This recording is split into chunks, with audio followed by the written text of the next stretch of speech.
muchas gracias por acudir a esta convocatoria.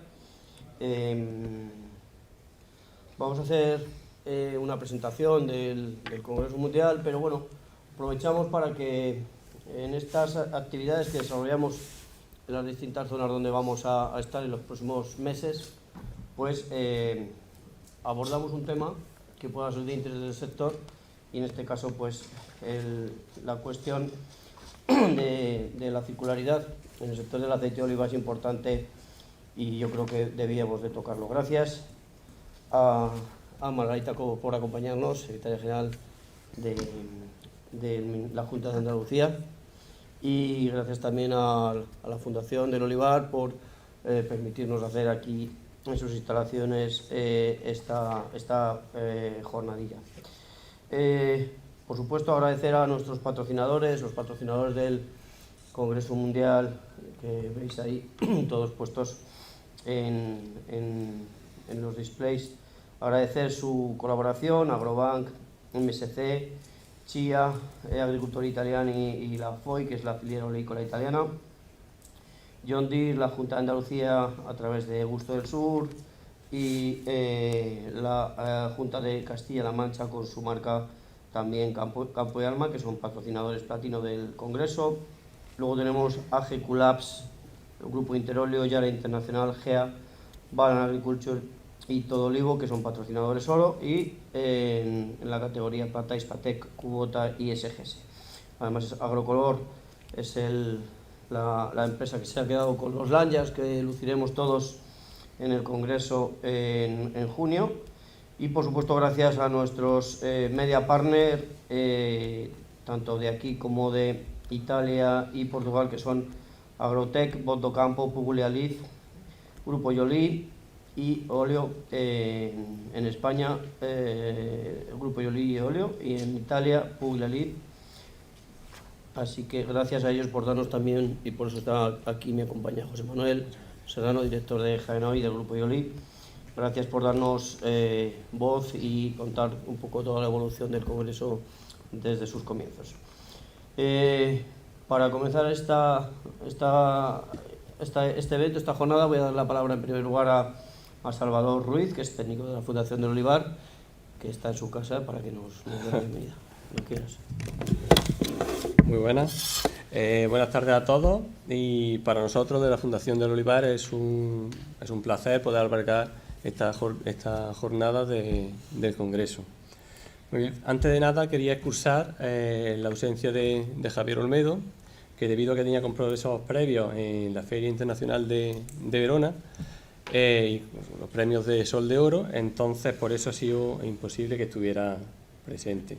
De hecho, lo que se ha realizado este año es un hermanamiento entre los premios Sol de Oro y los premios a la calidad de aceite de oliva virgen extra Expoliva. Este es el primer año que se ha hecho este hermanamiento, y de hecho en la celebración cuando estaba en el jurado de los premios aquí en esta sede, vinieron los representantes de dichos premios.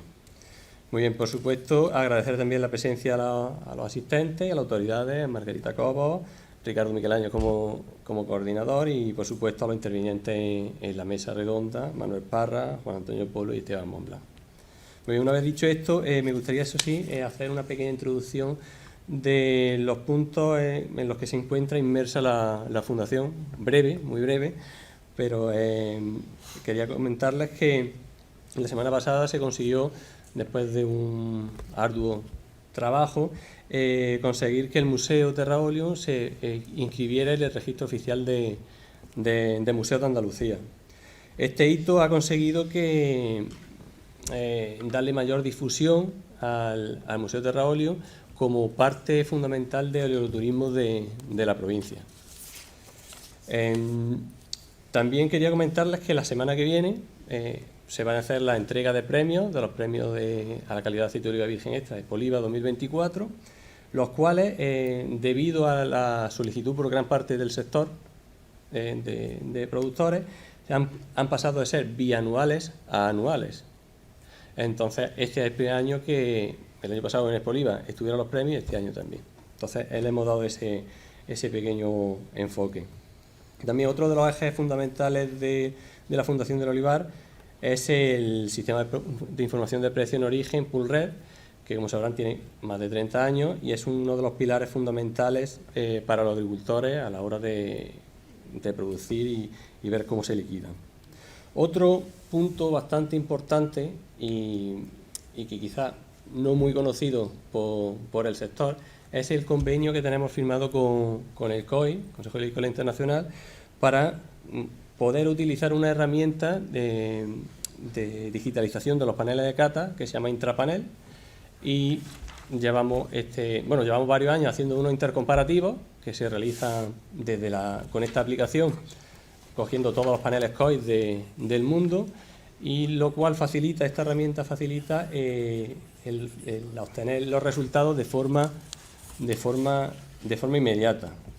Bien, ya sin alargarme mucho también, quería comentarles que actualmente también se encuentra la Fundación del Olivar inmersa en una serie de distintos proyectos vinculados con la inteligencia artificial, la Big Data y los 4 ejes que consideramos fundamentales en el sector, que serían la producción, comercialización, tendencia y rentabilidad.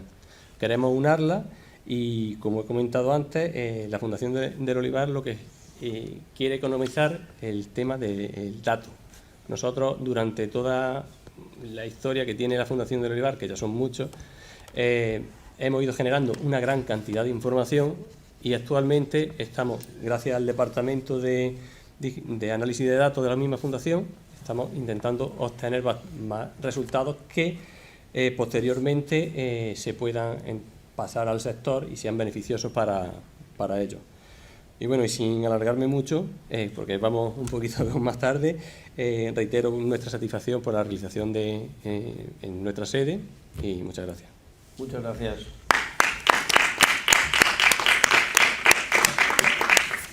Bueno, pues aparte de agradecer el apoyo de la Junta de Andalucía en el lanzamiento de este proyecto desde hace ya más de año y medio, pues agradecemos tu presencia aquí también, Margarita, y por supuesto pues te damos la palabra.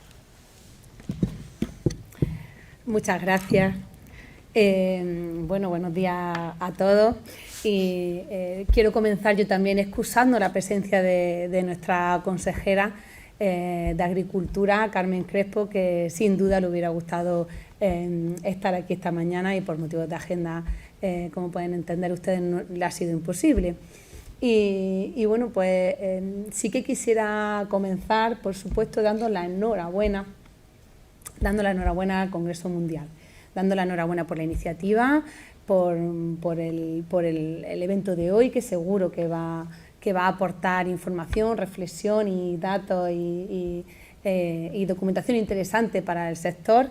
Y me voy a permitir que también aproveche la ocasión para darle la enhorabuena a la Fundación del Olivar y a ese Museo Terraóleo que ya lleva una semana siendo un museo registrado ya como tal. Esperamos que sirva de impulso para que, si ya tiene visita e interés por parte de la sociedad en general, porque es un museo interesantísimo y aporta información a cualquier persona que desee saber más sobre el aceite, pues yo estoy segura que con este registro ya oficial, pues van a ser más los que quieran acercarse aquí y aprender un poquito más de un cultivo que en nuestra comunidad autónoma, si no hemos contado mal desde la consejería, son más de 180 millones de olivos que tenemos repartidos por toda ella. Es por tanto el olivar, no hace falta que yo lo destaque, porque ya los que estamos aquí lo sabemos y lleva a la sociedad andaluza muchas décadas siendo conscientes de la relevancia que tiene el olivar en su forma de vida, en su naturaleza, en su economía, y nos encontramos en el corazón del olivar, en la zona en la que yo creo que se palpa, en la zona en la que se nota que eso es así, en la zona desde la que surgen los mayores logros respecto a este cultivo, en una zona referente con entornos como el museo en el que hoy nos encontramos, y una zona que para la Junta de Andalucía sin duda es de especial interés. Jaén viene a ser un poco el corazón de la aceituna y del olivar de nuestra región.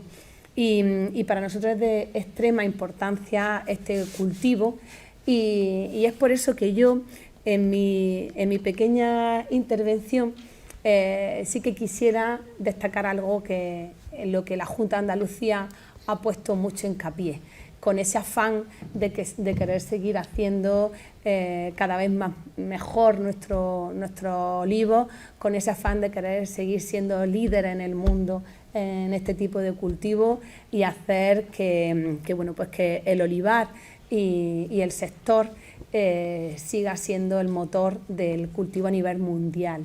Hablo de la primera estrategia del olivar, que desde la Junta de Andalucía hemos querido impulsar de manera firme y con mucho ahínco para hacer con ella, hacer que este cultivo sea líder y que desde Andalucía seamos líderes, hacer que nuestros productores cada vez sean más competitivos aquí y sobre todo fuera de aquí, fuera de nuestras regiones, hacer una estrategia participativa por parte de todos. Queremos que no sea la estrategia de la Junta, sino que sea la estrategia de los olivareros, la estrategia de los productores, la estrategia de todas las partes interesadas que trabajan y hacen del olivar su forma de vida. Y bueno, pues por eso que después de un proceso que ya iniciamos desde hace tiempo y que hace poco terminó su participación pública, ha tenido bastante participación. Y bueno, pues en este momento sí que quisiera decir que nos encontramos recogiendo todas esas aportaciones que se nos ha hecho en la fase de participación, de exposición, y también sumándolas a un refuerzo de reuniones y de encuentros con partes interesadas tras esa exposición pública para seguir aclarando y alimentando una estrategia que entendemos que tiene que ser lo que el sector quiera que sea, con el objetivo de, como digo, hacer si cabe más competitivo nuestro sector. Un sector en el que la linealidad en la economía, por supuesto, ya no es viable, un sector en el que ya entiende y sabe cómo hacer circular su proceso, cómo saber reintroducir lo que antes era un residuo como una oportunidad de recursos de sus productos.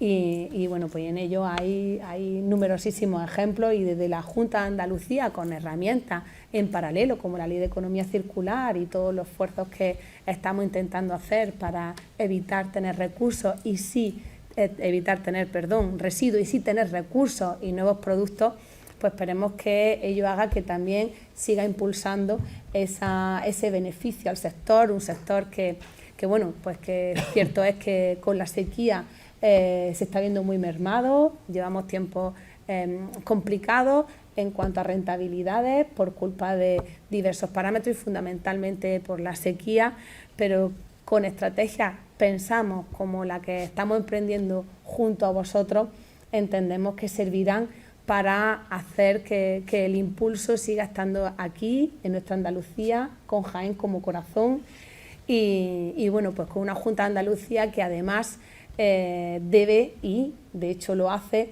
fomentar y visibilizar de puerta hacia afuera cómo es la extrema calidad de sus productos.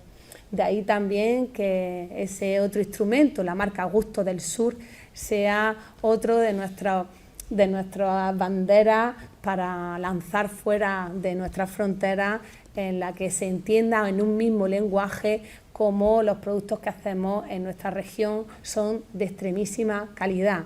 Ahí el aceite cobra vital importancia y de hecho son ya muchísimas marcas de aceite y de aquí, de esta provincia, que ya se han adherido a esa marca Gusto del Sur, algo que para nosotros pues lo cierto es que nos supone un aliento porque vemos que desde hace poquitos meses que presentamos la marca, en concreto en septiembre del año pasado, hasta ahora, pues ha habido una precipitada incorporación de marca a este Gusto del Sur y eso hace que cobre más fuerza si cabe el músculo que tiene Andalucía en alta calidad.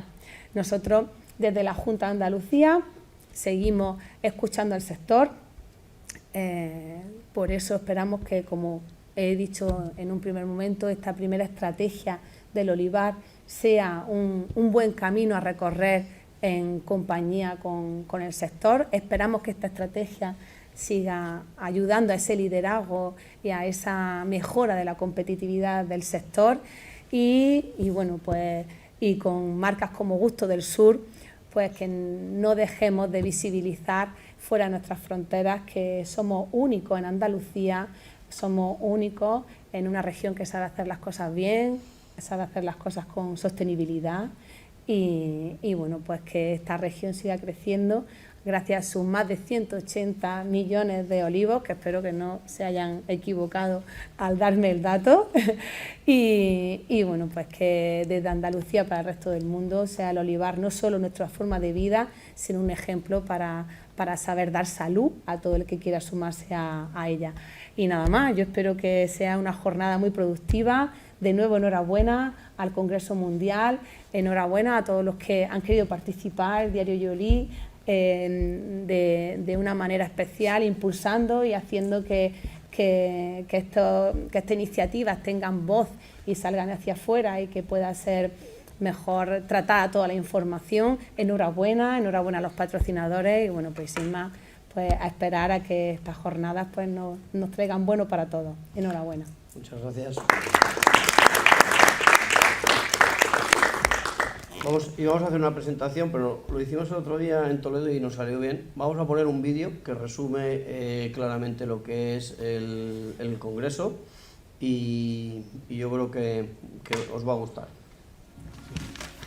The history of olive oil is a fascinating journey that spans millennia, cultures and continents.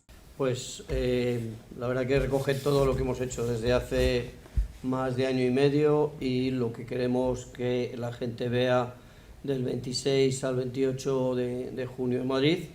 Un programa que ya se ha lanzado, que está perfilándose de la mano del COI, de la mano del Comité Científico y que, bueno, esperamos que sea pues un punto de encuentro de todo el sector, no solo a nivel nacional, sino a nivel internacional.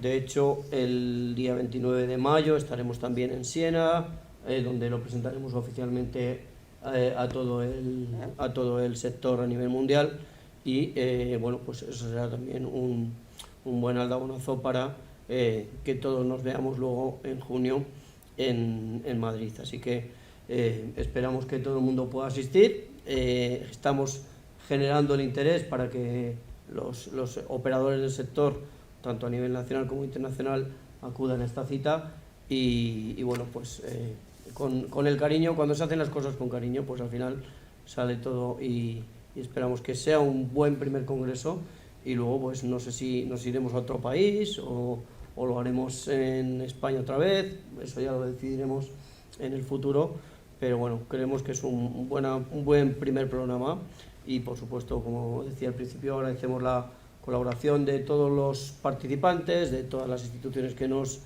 apoyan y esperamos veros a todos allí del 26 al 28 de junio. Así que también a vosotros. Muy bien. Muchas gracias. Bueno, vamos a dar paso a la mesa redonda.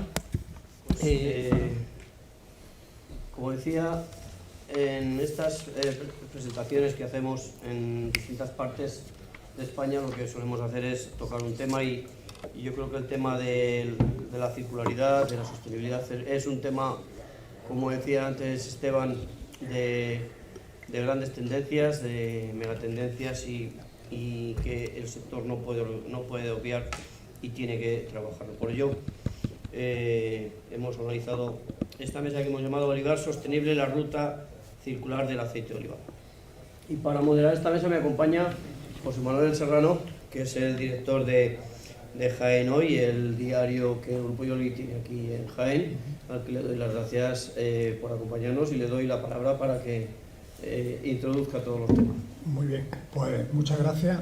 En primer lugar, darte la enhorabuena expresamente, Ricardo, por la organización de esta jornada y del futuro congreso. Os deseamos muchísimo éxito porque todo lo que sea hablar bien de nuestra principal producción y de calidad, como es el aceite de oliva, en cualquier foro, es bienvenida. El Grupo Yoli estratégicamente piensa que el sector primario de Andalucía, no es que lo piensa, lo atestigua diariamente desde el trabajo de las 10 cabeceras, es importantísimo para la economía de Andalucía y de ahí su compromiso con cualquier iniciativa que esté ligada a la industria y en este caso al olivar.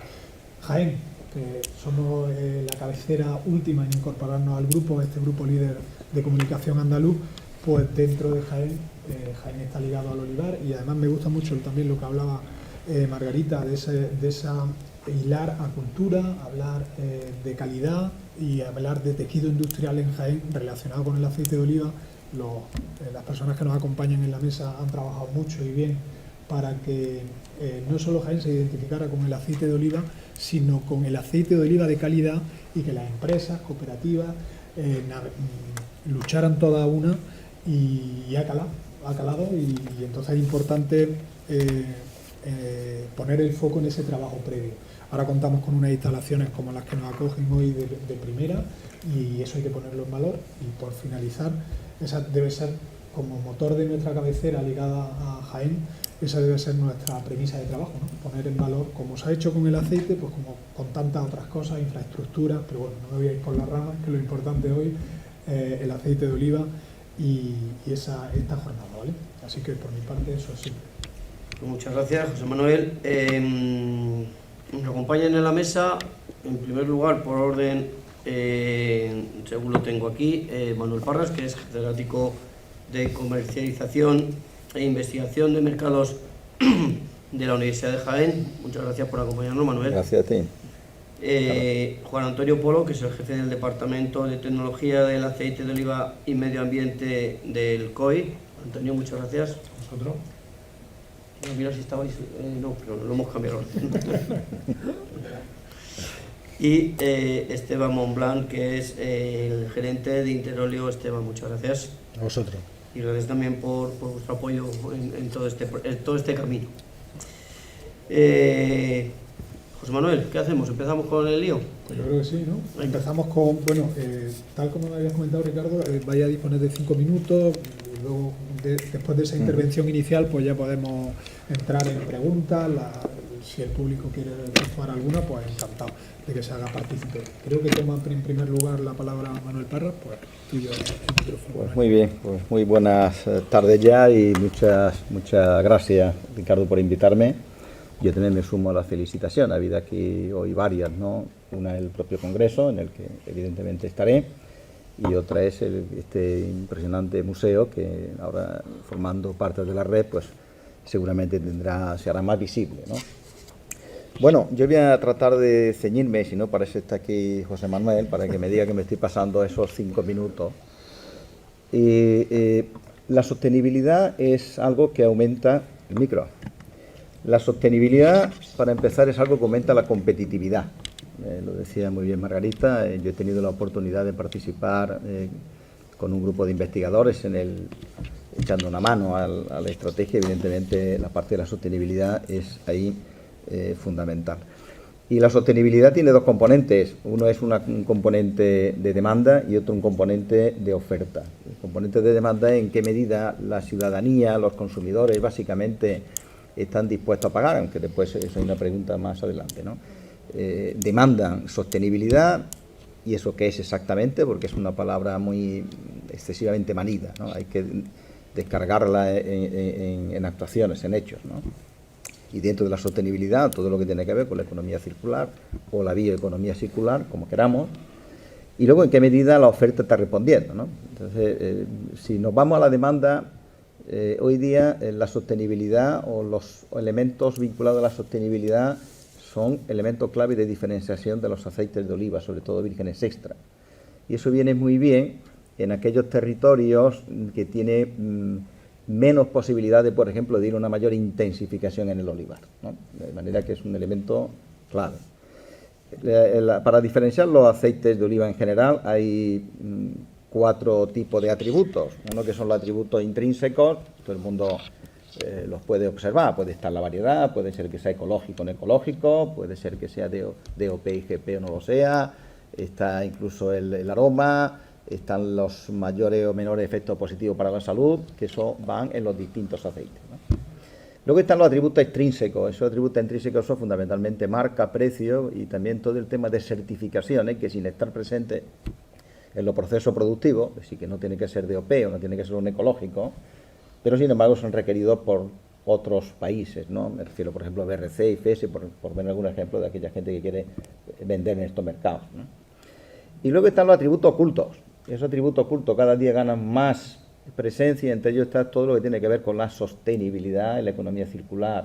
Pero no solamente eso, tiene que ver también con pagar salarios justos, con tratar bien los trabajadores, etcétera. Esto que a mí me gusta llamar cada día más un virgen extra ético, ¿no? O sea, que no solamente tenga una cualidad organoléctica y físico-química que hagan que sea calificado como tal, sino que tengan también un valor añadido anexo, ¿no? Y aquí hay una parte fundamental, todo lo que tiene que ver con esto de la sostenibilidad. ¿Y qué pasa con la oferta? Bueno, pues nosotros hicimos un estudio que le llamamos Ecoinnovación en el sector. Conseguimos una muestra importante, representativa, de alrededor de 180 almazaras a nivel andaluz. Y yo he traído aquí algunos datos. Nosotros preguntamos en qué medida las almazaras andaluzas y la muestra representativa pues llevan a cabo procesos de sostenibilidad. Había una pregunta muy directa que era, establecemos prácticas de economía circular y residuos cero, el 19,5%. No diré que es mucho ni poco, esto es una cosa también, 19,5%. Y dividimos todas las cuestiones vinculadas a la sostenibilidad, las dividimos en sobre autoconsumo, abastecimiento y ahorro energético. Ahí lo que salía más bajo era, utilizamos software para la optimización del uso de los recursos materiales y reducción de los niveles de residuos, que es algo que está ligado con sostenibilidad y también con digitalización, ¿no? Ahí era un 9,1%, ¿no? Solamente lo que lo utilizaban. Después, en ese mismo tópico de sobre autoconsumo, producimos energía eléctrica a partir de aprovechamiento de alpebujo y hueso, solo el 3,7%. Establecemos prácticas, ya lo he comentado, de economía circular y residuos cero, 19,5%. El segundo tópico era sobre uso de materiales reciclados o respetuoso con el medio ambiente. Esto lo metimos, bueno, nosotros somos gente de marketing, entonces nos importa mucho la parte productiva, pero también cómo presentamos los productos al mercado. Y ahí, claro, utilizamos, ahí voy a leer los tópicos todos, ¿no? Utilizamos plástico reciclado para nuestros envases, 16,5%. Utilizamos plástico con menor gramaje para nuestros envases, que es un tema que a veces no se tiene en cuenta, menor gramaje, menos contaminación, más allá del tema del plástico, 19,5%. Utilizamos materiales de plástico biodegradables, 9,1%. Utilizamos cartón aséptico, 4,3%. Utilizamos cartón y papel reciclado, 24,4%. Es decir, estos elementos que parece que no tienen nada que ver con la sostenibilidad, lo tienen mucho, porque lo que yo les digo siempre a la gente, que lo que importa no es que lo que haya aquí dentro sea virgen extra, lo que importa es que el proceso productivo haya sido virgen extra. Eso es lo que le importa a los consumidores, es decir, que demos razones para consumir virgen extra, ¿eh? Entonces, todo lo que tiene que ver con el packaging, todo lo que tiene que ver con estos procesos de comercialización, están muy ligados a lo que tú haces. No tiene sentido que alguien que, por ejemplo, haga virgen extra ecológico, aquello lo meta en un envase de plástico. No tiene ningún sentido. Eso no es ecológico en absoluto. Porque lo de dentro es ecológico, pero lo de fuera no lo es, y por lo tanto eso, de cara al consumidor, ve ahí una incoherencia en la actividad empresarial que no hay manera de entenderlo, ¿no? Pero a veces ocurre eso, que nos centramos mucho en los procesos productivos y no en el trasladar esto a los procesos comerciales. Y eso ocurre porque este sector está todavía, aunque se han dado pasos de gigante, pero está todavía muy orientado a la producción y no tan orientado al mercado, ¿no? Yo les digo a la gente siempre que en vez de considerarse productores de aceites de oliva, se consideren productores de clientes, que es lo más inteligente, ¿no? Pero eso todavía me cuesta a veces que me entiendan, ¿no? Pero bueno, seguimos insistiendo. El tercero de los tópicos era sobre los servicios que prestan de recogida. Hay empresas que tienen servicios de recogida de leña, de los agricultores, y otro de recogida de fertilizante y abono. En esto está bien, estamos teniendo un 43 y pico, otra cosa porque hay una norma que lo obliga, ¿eh? En el de leña es menos, es un servicio que ya demandan los agricultores, 13,4. Y el último, sobre el control de consumo y emisiones, registramos el consumo de energía el 58,5. Está bien, es una cifra muy importante. Registramos el consumo de agua, 61%. calculamos la huella de carbono 7,3. Y registramos el cálculo de huella de carbono en el registro de huella de carbono del Ministerio 1,8%. Es decir, que en esos 4 tópicos, como veis, pues estamos en uno muy bien, en otro no tan bien. Si nosotros hemos hecho esto un clúster, es decir, unir almazaras, ¿no? Y hemos identificado 4 tipos de almazaras. En general, digamos que estamos muy incipientes en este asunto de la sostenibilidad y de la economía circular. La gente lo conoce. Y estamos hablando aquí de sostenibilidad medioambiental, no estamos hablando de sostenibilidad económica y de sostenibilidad social. Y es que yo creo que están unidas. Es decir, a mi entender, eso también es una economía circular, ¿no? Sostenibilidad medioambiental, sostenibilidad social y económica, que están unidas en el sector, a mi entender. No son 3 patas, es que es una misma mesa, ¿no? Circular, muy circular, ¿no? De manera que, por resumir y que no me castiguen, yo creo que estoy más o menos algo bien. Bueno, pues creo que es una enorme oportunidad para diferenciarse en los mercados, sobre todo por parte de aquellos tipos de olivares que tienen más dificultades de competir vía precios, tienen que buscar elementos vinculados a la sostenibilidad, a esa triple sostenibilidad que, a mi entender, en principio está o empieza por la medioambiental. Hay una demanda, depende de los segmentos de mercado. Yo siempre pongo el ejemplo de cuando en España preguntamos por qué consume usted alimentos ecológicos, porque aceite de oliva virgen extra es muy poquito, pero cuando preguntamos por qué consume aceites no, alimentos ecológicos, no sé, en Alemania, en Dinamarca, en Suiza, en estos países de Centro Europa que están en el consumo mayor, nos dicen una cosa diferente a cuando lo preguntamos en España. Lo preguntamos en España y dicen por salud, pero es por mi salud. Y cuando preguntamos en Alemania dicen porque queremos premiar al agricultor que no contamina, que es un tema de salud planetaria, ¿no? Entonces, ese enfoque es muy diferente, pero también en España hay segmentos de mercado, obviamente, que te dan esta segunda respuesta, ¿no? Todos los segmentos de mercado que te den esta segunda respuesta son los proclives a los que hay que ir desde la perspectiva empresarial, en primer lugar, para ver que todas las acciones que hace de sostenibilidad son un activo importante. Y luego está la parte de la oferta. Ya hemos visto cómo está. Espero que la propia estrategia contribuya a que más almazaras pues puedan ir incorporando estos procesos productivos. Lo van a ir, la incorporan más aquellas que están más orientadas al mercado. Claro, las que se dedican a producir graneles, que lo hacen a lo mejor algunos graneles muy bien, y lo dejan ahí esperando que otro lo comercialice, pues no tiene oído en el mercado, y por lo tanto en esa almazara difícilmente tardará mucho tiempo en que todos estos procesos de economía circular, de sostenibilidad, cuajen, salvo que los clientes que le pidan los aceites pidan certificaciones de que se están haciendo las cosas de esta manera, ¿no? Las que están más orientadas al mercado, las que están ya en el mercado de envasados, internacionalizándose y demás, pues estas cosas son las que las tienen que poner primero o por convencimiento o porque se lo demandan los importadores y se lo demandan los mercados exteriores, ¿no? Panorama, ¿cómo lo veo yo? Bueno, de momento creo que la oferta no se está adaptando del todo a una demanda mucho más creciente, pero también soy optimista. Estamos empezando en estas cosas y en poco tiempo pues yo creo que caminaremos en esta dirección.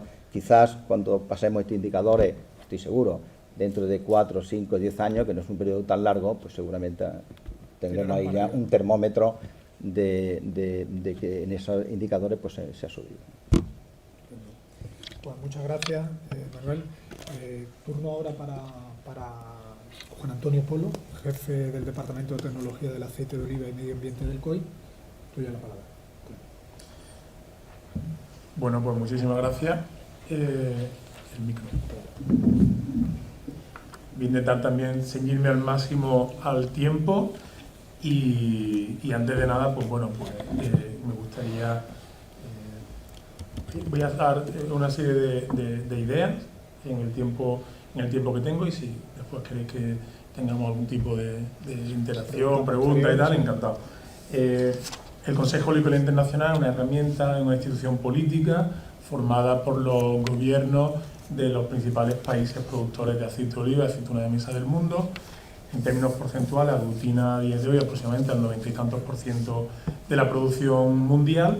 Y bueno, hoy más que nunca pensamos que foros como estos, en los que pues, países que incluso ahora por desgracia se encuentran en una situación de conflicto, de guerra como la que nos encontramos, pues se ponen de acuerdo y toman decisiones para favorecer el comercio, para favorecer el desarrollo de la sociedad y el desarrollo de esos territorios, ¿no? Entonces, bueno, pues hoy más que nunca quizás me gustaría pues, poner de manifiesto la importancia de que existan estos foros, en que existan estas herramientas, que al fin y al cabo, pues bueno, y en el caso del olivo, que el olivo es el árbol de la paz, el árbol de la concordia, pues pueden servir de alguna manera pues, para llevar también la paz a través del desarrollo económico y de la colaboración a zonas que están en conflicto, ¿no? Avanzamos rápido. Ideas. Pues bueno, estando sentado en la misma mesa que Manuel Parra, no voy a hablar de economía. Aquí está él, pero sí, como él ha dicho perfectamente, no se entiende la sostenibilidad sin los tres enfoques, el económico, el social, el medioambiental, que ya se pusieron de manifiesto hace ya muchos años, en 1987, en el informe Brundtland, cuando se definió el desarrollo sostenible de esta manera. No se podía entender sin un desarrollo económico, sin un ámbito medioambiental y sin un ámbito social. Entonces, no podemos hablar, en mi opinión, de sostenibilidad del sector del aceite de oliva sin que confluyan esos tres enfoques, el económico, el ambiental y el social. Desde el punto de vista medioambiental, pues la sostenibilidad medioambiental, bueno, primera idea, mientras mejor protejamos el entorno medioambiental en el que producimos alimentos más saludables produciremos, y alimentos más saludables que además serán saludables para el medio ambiente y saludables para las personas que lo consumen. Como bien decía antes el profesor Parra, sí, tenemos que pensar en un enfoque de salud planetaria. Si protegemos el medio ambiente, producimos mejores alimentos, y mejores alimentos que son mejores para la salud humana. Entonces, tenemos delante nuestra un producto o un sector, como el sector del olivar, en el que estos tres elementos confluyen armoniosamente. Es decir, tenemos, como mostramos ahí en la imagen, un cultivo en el que hoy en día ya sabemos que es un cultivo que ejerce un papel de lucha, de defensa positiva ante el cambio climático. Decía antes Margarita que tenemos 180 millones de olivos en Andalucía. Pues son 180 maquinitas que sin que el hombre haga absolutamente nada están capturando dióxido de carbono de la atmósfera y lo están almacenando en el suelo. Pues bien, pues eso hasta el año pasado no lo reconocía Naciones Unidas. Es la realidad. Pues bueno, ya que Naciones Unidas ha dado ese paso, pues seamos nosotros también capaces de poner en valor ese servicio medioambiental que hace el olivar.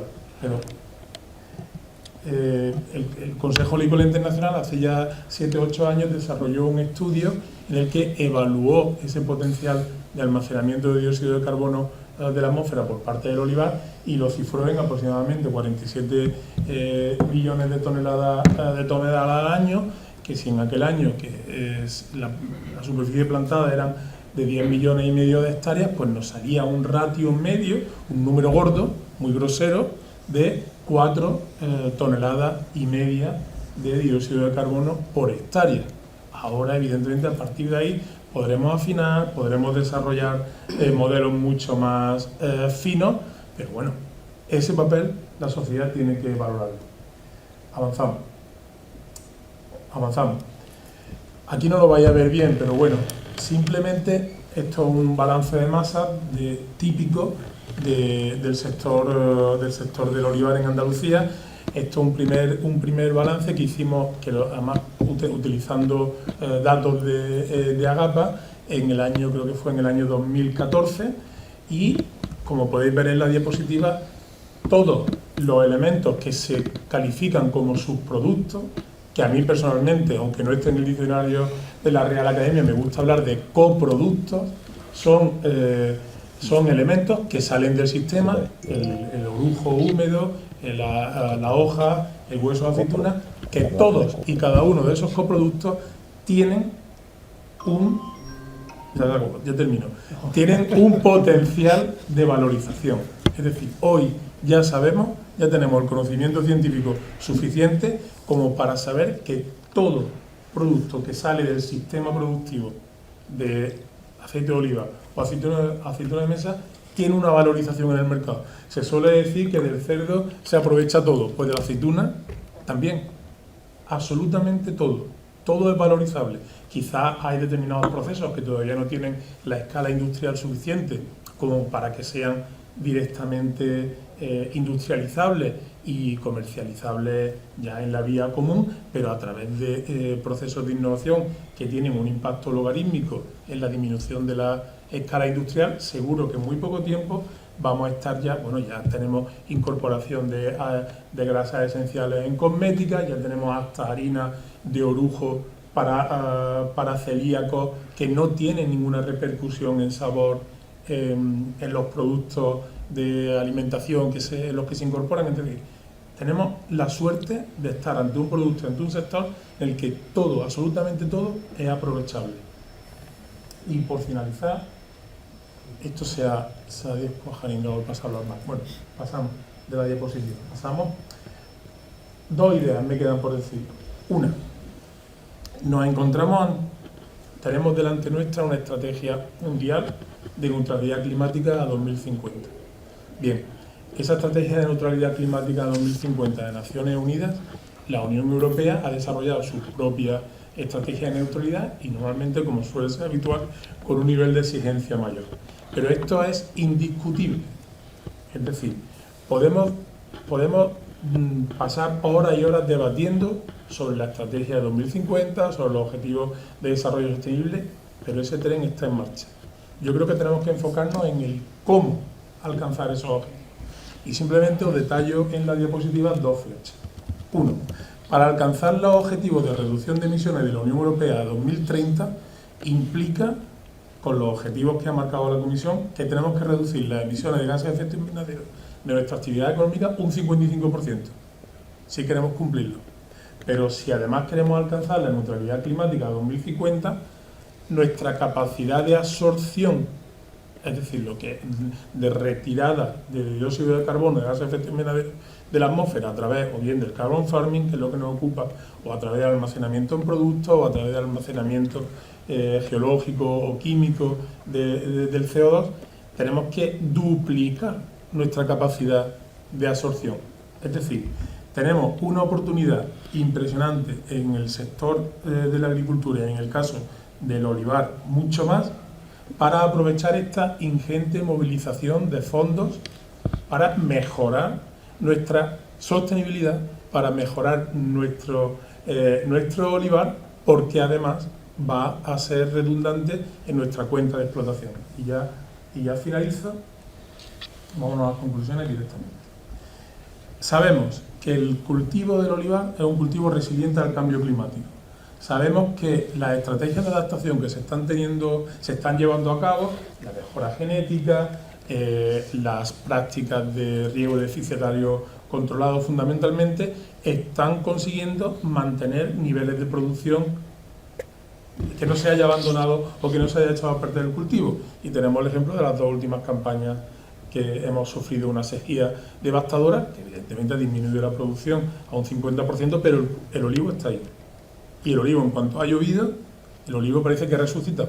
No es nada más que darse un paseo ahora mismo por cualquier olivar. Es decir, el olivo es un cultivo resiliente. Y entonces, estas prácticas agronómicas y estas prácticas de economía circular, manejo de cubiertas vegetales, incorporación de restos de poda al olivo, incorporación de fabricación de compost con alpe orujo, el uso de agua de lavado de almazara y ese compost incorporándolo al suelo, es decir, mejorando la cantidad de materia orgánica en el suelo, ya sabemos que mejora la estructura orgánica del suelo, es decir, las propiedades físicas del suelo en cuanto a la capacidad de retención de agua, en cuanto a la conductividad eléctrica, que afecta directamente a la absorción de elementos iónicos, catiónicos, de nutrientes, minerales, etc. y además frena la erosión. Es decir, un suelo sano es un suelo rentable, y aquí es donde volvemos a unir sostenibilidad ambiental con sostenibilidad económica. Es decir, las prácticas sostenibles y las prácticas de economía circular afectan directamente a que tengo que regar menos, tengo que aportar menos fertilizantes, tengo que aprovecho mejor los nutrientes que hay en el suelo, y eso redunda en una mejora de la eficiencia del manejo del cultivo y una mejora de la cuenta de resultados. Y finalmente, simplemente transmitiros que a día de hoy pues estamos todos ante las expectativas tremendas del mercado voluntario de créditos de carbono. La Unión Europea está llevando a cabo una regulación de este mercado.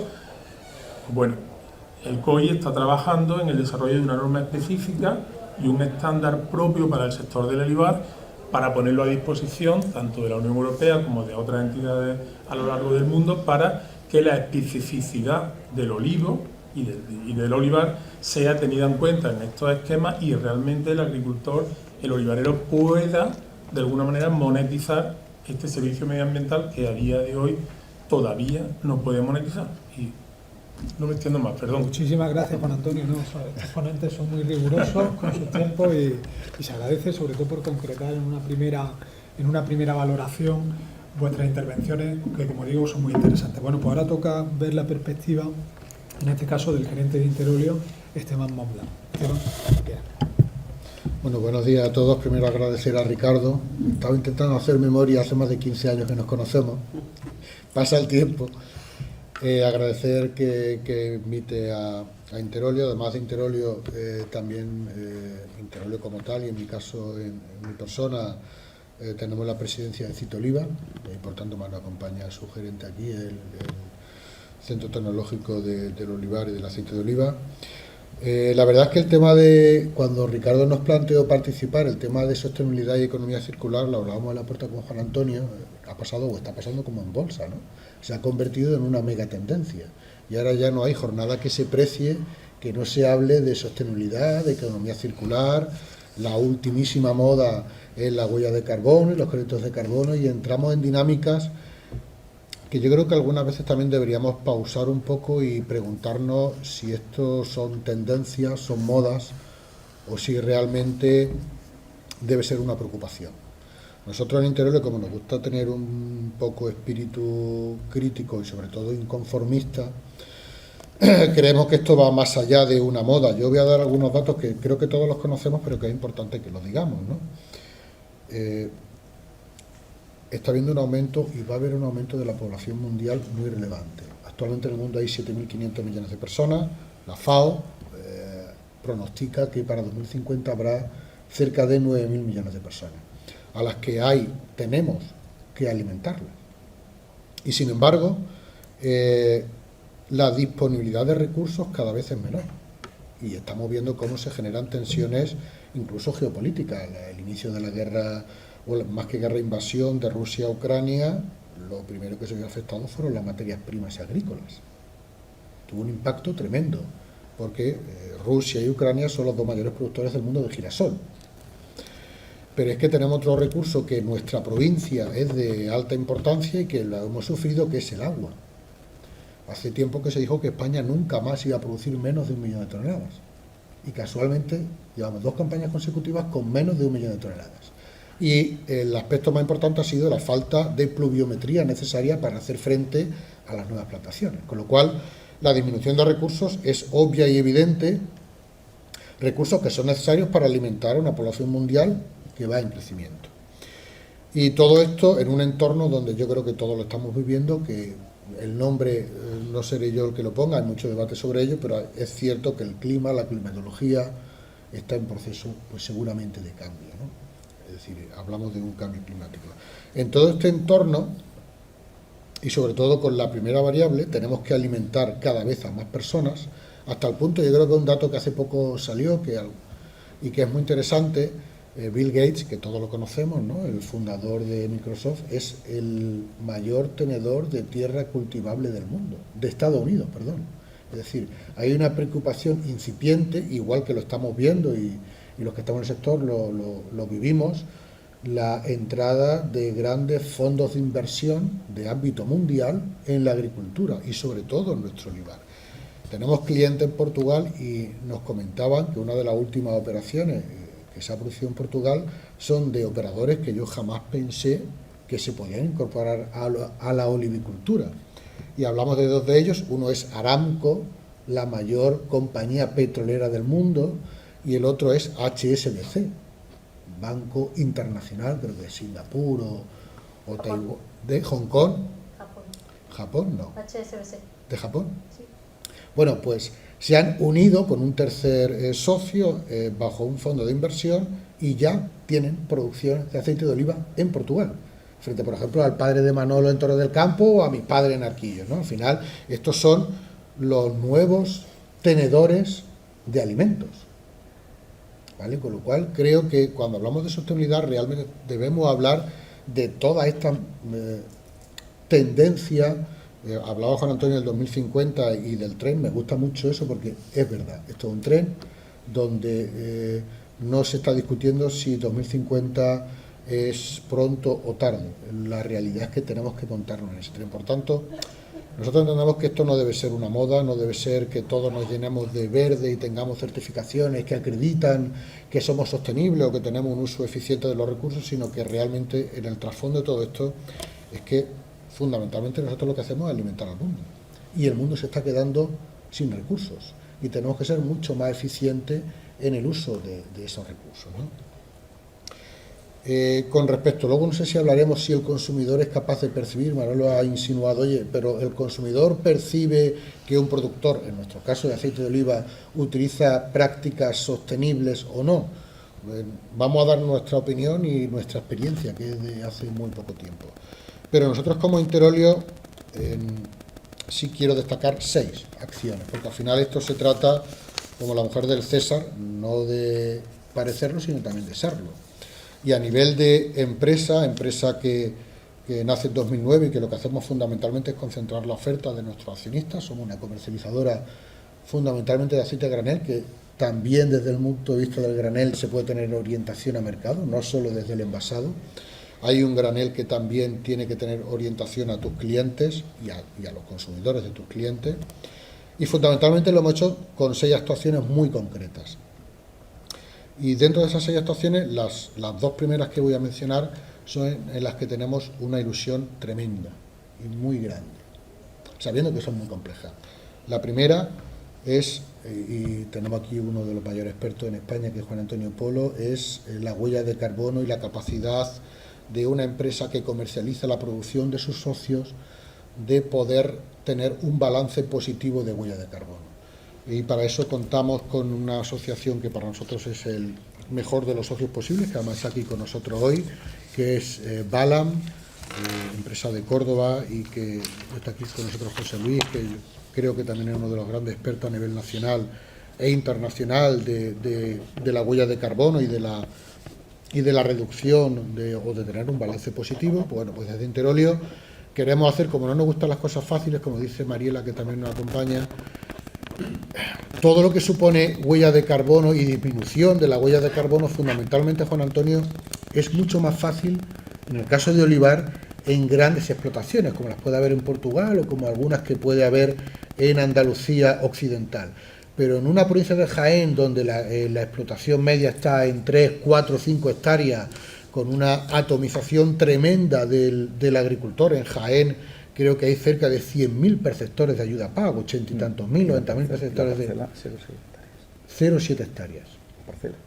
Claro, hacer un control de mi balance de carbono con parcelas de 0,7 hectáreas, yo creo que no hay ayuda de la Junta de Andalucía que nos ayude a poder desarrollarlo. Bueno, pues en base a eso sí es verdad que tanto Balan cogió ese reto, Interolio también acoge ese reto y hemos terminado un proyecto piloto que lo vamos a presentar dentro de muy pronto, con una gran entidad financiera, seguramente la más importante de España, con Balan y con Interolio, donde vamos a demostrar que sí es posible calcular la huella de carbono en explotaciones tipo como las que puede haber en Jaén, y que un pequeño agricultor tiene la posibilidad de también rentabilizar algo que es muy simple: rentabilizar lo que ha hecho toda la vida en una agricultura tradicional, que es utilizar o usar de manera eficiente los recursos que tiene a disposición. Y el segundo gran proyecto que tenemos, con el que tenemos mucha ilusión y que también es muy difícil y que también está convirtiéndose en una moda, es la generación de energía verde, de energía limpia. Yo esto lo comento mucho con Juan Gadeo, que es presidente de Interolio y que no ha podido venir hoy, pero que sí quería venir, y el que te manda un saludo muy afectuoso, Ricardo. Todo lo que entra en una cooperativa, en una almazara industrial, para un productor, para un olivicultor de la provincia de Jaén o de cualquier zona del mundo, de eso, solamente el 20% se transforma en aceite de oliva, con un rendimiento medio del 20%. Oye, ¿y qué pasa con el 80% restante? ¿En qué industria de alimentación o no alimentación el que provee a la industria se olvida del 80% de lo que entrega? En ninguna. Eso habla de la enorme generosidad que tiene el olivicultor, que regala, que se olvida del 80%. Ese 80% es alpeorujo. Y con el alpeorujo hay también mucha megatendencia, ¿vale? ¿Qué podemos hacer con el alpeorujo? Se han hecho pruebas desde hace algún tiempo. Es verdad que el alpeorujo, fijaros lo generosos que somos, el alpeorujo se convirtió en un problema para el olivicultor. Ha habido años donde el olivicultor ha tenido que pagar al orujero para que le quiten el 80% de lo que lleva a la cooperativa o a la almazara. Yo creo que eso es de récord Guinness seguro. O sea, hemos tenido que pagar porque se lo lleven. En los últimos tiempos está habiendo una preocupación por alternativas a tener que pagar, o a que simplemente me den una cantidad de dinero muchas veces insignificante. Y bueno, se demuestra que con una descomposición anaeróbica de esa materia orgánica podemos producir biometano. Y el biometano se puede entregar a la red. Es un gas. Oye, y resulta que hay grandes empresas que están dispuestas a comprarte a un precio cierto y fijo ese gas por 15 años. Bueno, pues en eso está Interolio, un proyecto que se llama Cobiogas, donde además por primera vez, creo que desde hace mucho tiempo, los tres grandes grupos comercializadores de Andalucía, hablamos de DECOP, hablamos de Jaén Coop y hablamos de Interolio, nos hemos unido creando una sociedad para poder explotar una cantidad pequeñita, tampoco nos engañemos, hablamos de no más del 20 o el 30% del alperujo que producen todos los socios de Interolio, pero bueno, creo que es el inicio del camino de algo. Está teniendo mucha dificultad para la puesta en marcha del proyecto, pero estamos convencidos de que se va a hacer, estamos convencidos de que vamos a tener el apoyo de la Administración y estamos convencidos de que vamos a conseguir no regalar el 80% y, es más, obtener energía verde. Estos son los dos grandes proyectos en los que Interolio participa, no con certificaciones, ni con sellos, ni con charlas como la mía, sino con realidades. Hablamos de poder monetizar, como dicen ahora, en créditos de carbono, que luego veremos si es en el mercado libre o en una palabra, José Luis, que me cuesta mucho mencionar, que creo que es carbon insetting, ¿vale? Pero que al final consiste en poder poner en el circuito final un producto donde el consumidor final sea capaz de apreciar que eso proviene de un agricultor que ha sido capaz con su actividad de poder reducir la huella de carbono. Y luego tenemos 4 proyectos que ya están puestos en marcha, que son una realidad, como es el proyecto de Cooperalis, que es un grupo operativo de la Junta de Andalucía, donde lo que hacemos es, en un olivar tradicional, que es lo que tenemos en Jaén, poder rentabilizarlo con un uso eficiente de recursos y con algo que entendemos no, es una realidad. La fertilidad de nuestro suelo está bajo mínimos. La fertilidad de nuestro suelo está bajo mínimos. Creo que no estamos siendo conscientes de lo que hacemos con nuestro suelo. Y nuestro suelo es el que nos provee de alimentos. Pues este grupo operativo, financiado por fondos europeos, por la Junta de Andalucía, lo que pretende es demostrar que en un olivar tradicional, que es lo que tenemos en Andalucía y lo que tenemos en Jaén, de esas 180 millones de olivos, 600.000 están en Andalucía, en Jaén, Margarita, y te han dado bien el dato. casi 600.000, 60 millones, 600.000 son las toneladas, 60 millones están en Andalucía, en Jaén. Bueno, pues y casi todo, o casi todo es olivar tradicional y hay una forma de rentabilizarlo. Otro proyecto en el que estamos es Visorif, que es poder analizar la aceituna previamente a la entrada en cooperativa, porque con eso, sabiendo lo que entra a la cooperativa o a la almazara industrial, cómo está el fruto que entra, podemos tener dos ahorros muy importantes. Uno es el de agua, si es necesario lavar esa aceituna o no es necesario lavarla, por tanto un uso eficiente del agua, y otro es un uso eficiente de la energía. En base a en qué condiciones está el fruto, tu proceso de molturación puede necesitar o utilizar más energía o menos energía. Y luego, por último, ya termino, dos, uno es la valorización de hueso. El hueso siempre ha sido otro subproducto que me ha gustado, Juan Antonio, tanto Manolo como yo hemos copiado lo de coproducto. Yo también. Lo iba yo a comentar, porque Pues no está en la RAE todavía. Bueno, como espere que esté en la RAE. Bueno, pero si Manolo se ha cogido esa palabra, no te preocupes porque a partir de mañana va a estar... Ahora hablamos sobre esa idea. Lo iba yo a comentar porque digo, efectivamente, no tenemos que hablar de residuos, ya lo descartamos, de subproductos, parece que es una cosa menor, hablemos de coproductos, ¿no? El coproducto hueso de aceituna, bueno, pues estamos valorizándolo, haciendo un tratamiento para eliminar la humedad, ensacándolo y utilizándolo en calefacción, tanto de nuestros socios como en no socios, ¿no? Tener en cuenta que, por ejemplo, y es interesante, uno de los grandes consumidores de esto es IKEA, ¿vale? IKEA comercializa hueso de aceituna para la calefacción en muchas de sus tiendas de todo el mundo. Y el último proyecto, que no es proyecto, que es realidad, tenemos un plan solar integral, tanto para la industria, nuestras cooperativas y almazaras, como para nuestros agricultores.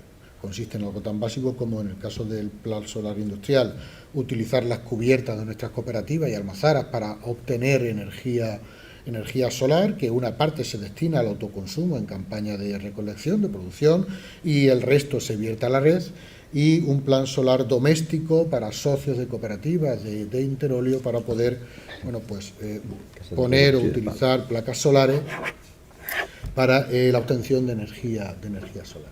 Y estas son las 6 realidades que desde Interolio estamos intentando de manera muy modesta, con mucho trabajo y con mucho esfuerzo, y con grandes socios como por ejemplo Balan, como por ejemplo Intelec en el caso del plan solar industrial, o como por ejemplo Pela Renovable en el caso del hueso valorizado. Al final también es necesario la cooperación y no creerte Superman en un gran reto como puede ser la sostenibilidad.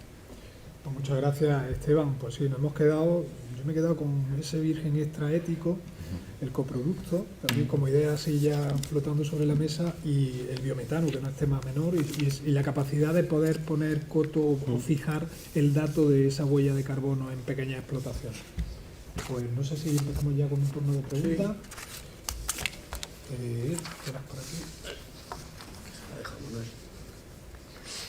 Muy bien, pues vamos a hacer una ronda dirigida ahora. Tenemos un ratito todavía. Empezamos contigo, Manuel. A ver si la vamos a liar con el bien energético. Un titular goloso. El otro, ya, pero sí lo entiendo, porque eres periodista, pero él no. Mirad, lo que nuestros estudios han demostrado es lo siguiente. Hay segmentos de mercado. En marketing nosotros no hablamos de consumidores, hablamos de grupos de consumidores, ¿no?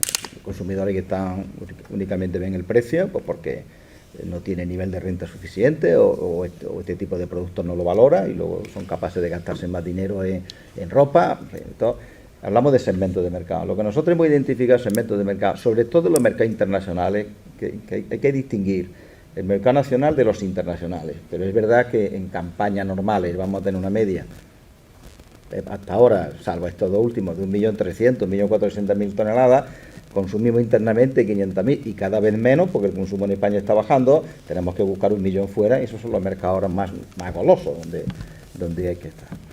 Y ahí lo que sí hemos demostrado es que hay gente, primero, que digamos, en el etiquetado, el certificación que más se demanda es ecológico.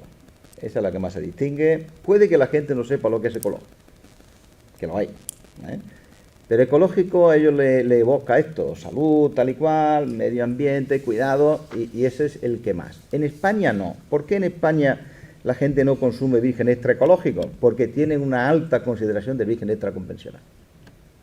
Y entonces está muy poco dispuesto a pagar más. Si encima distribuimos el ecológico por el mismo canal que el convencional, pongamos supermercados, en los supermercados lo que compras tú son centímetros de lineales. Y si tú lo que pones ahí es una cosa que rote poco, el de lineales carga mucho y por lo tanto te lo saca del mercado, y si lo que pones es algo que rote mucho, te carga poco y por lo tanto lo mantiene en el mercado porque no rompe esto. Segundo, hemos detectado que hay consumidores, grupos de consumidores, también algunos en el mercado nacional, pero sobre todo que buscan ya el tema de la huella hídrica. Y hay consumidores que buscan huellas de carbono. Y ojo, porque cuando hablamos de huellas de carbono, las empresas que más están internacionalizadas, me da igual que sea granel, que por supuesto se puede estar orientado al mercado, es más, se puede estar muy orientado al mercado haciendo nada más que lampante. O sea, que es otra cosa, ¿no? Puede ser lampante en gran reserva y está muy orientado al mercado. Entonces, las empresas que están muy internacionalizadas, claro, cada vez que venden más fuera, su huella de carbono es más negativa. Entonces, ¿qué es lo que están haciendo esa empresa? Esa empresa tiene que compensar lo negativo que es trasladar aceites desde aquí a Pittsburgh, con medidas de ecoinnovación en las propias fincas y en las propias almazaras. Lo compensan. De manera que existe también un incentivo, un aguijón, que vincula la internacionalización con la ecoinnovación, con todo esto que estamos hablando, ¿no? Por exigencia. Claro, yo hago mi huella de carbono, que sé que mi consumidor me la están buscando certificado allí, y me dice, oiga, usted me ha traído el aceite desde Jaén a Nueva York. Esto tiene un impacto en la huella de carbono evidente. ¿Y usted esto cómo lo está compensando? Y por eso los consumidores empiezan a buscar. A la gente ya no le interesa exclusivamente segmentos de mercado. No le interesa comer. Lo que quiere saber es quién hace, qué come y quién hace lo que está comiendo. Y ahí yo creo que tenemos ventaja en el tema del olivar. Y luego, porque en definitiva, nosotros lo que hacemos en marketing no es vender, es comprender para poder vender. Si no comprendes, no puedes vender nada. Yo he detectado dos estudios, porque nosotros no hemos hecho estudios de qué tipo de certificaciones son las más buscadas, cuáles son los perfiles de los consumidores que buscan esto, pero no hemos hecho estudios de disposición a pagar. He recopilado dos. Uno que lo hacen colegas míos del IFAPA, que tienen uno para el olivar, que todavía no lo han publicado, pero que le recuperó una del tomate, porque la pregunta era en la alimentación en general, a ver si la gente... Bueno, y esta gente llega a la conclusión de que los consumidores de tomate para ensalada estamos dispuestos a pagar un precio por encima del tomate, digamos, tarda entre 0,33 y 0,45 euros el kilo. Porque la disposición a pagar tiene mucho que ver con la consideración previa que tú tengas del convencional. Igual que he dicho antes, que en aceite de oliva, como tenemos una alta valoración del convencional, estamos poco dispuestos a pagar. En los huevos no. En los huevos, como tenemos una mala consideración de los huevos convencionales, estamos dispuestos a pagar el doble por una docena de huevos que sean ecológicos. Entonces, depende de tal. No triunfa en España lo ecológico en general, pero en huevos, por ejemplo, sí, en algunas carnes también, en algunas verduras. No triunfa en el aceite de virgen extra ni en el vino, porque tenemos una alta consideración. Pero en los países donde hay que exportar, sí.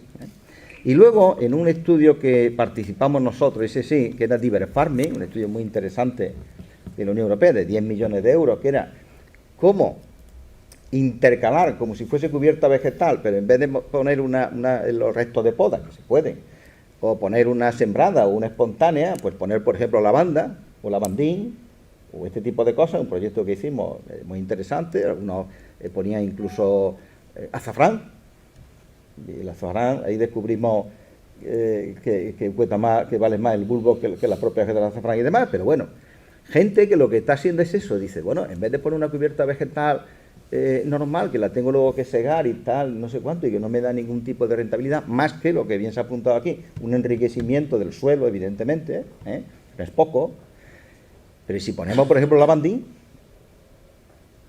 que me da dos cosas. Primero, un paisaje impresionante de ver un olivar y en la calle el lavandín. Y después, aceites esenciales sacados del lavandín. Y por lo tanto tengo otro mercado ahí importante. Esto tampoco estamos inventando nada. Antes hablábamos de mi padre, que para descanse. Yo he ido al campo y he visto que sembraban ahí garbanzo y sembraban cebada y sembraban beza y lentejas en mitad de las camadas. Ahora mucho lo tenemos desnudo, que es un disparate, ¿no? Pues esta gente, en el marco de este proyecto, el grupo de Holanda, porque esto éramos muchos, descubrieron que el 79% de los hogares, de Finlandia, que el 79% de los hogares de Finlandia estaban dispuestos a pagar más por la diversificación de cultivos sostenibles, porque este proyecto tenía dos temas. Uno, diversifique usted, pero con bajos insumos.